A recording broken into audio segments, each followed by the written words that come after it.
היי, קוראים לי הדר חורש אטיאס, ואני רוצה להגיד שאני שומרת שבת כבר שנה,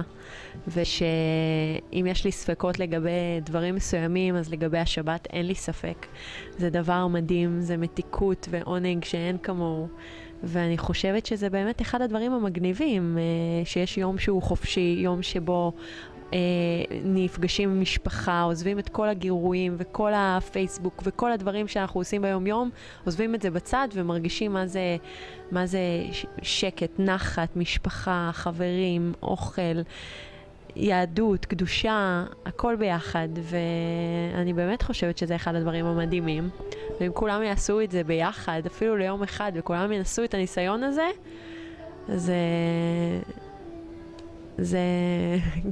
אני אגיד לחברים הדתיים זה המשיח, זה הגאולה, ולחברים החילוניים אני אגיד שזה פשוט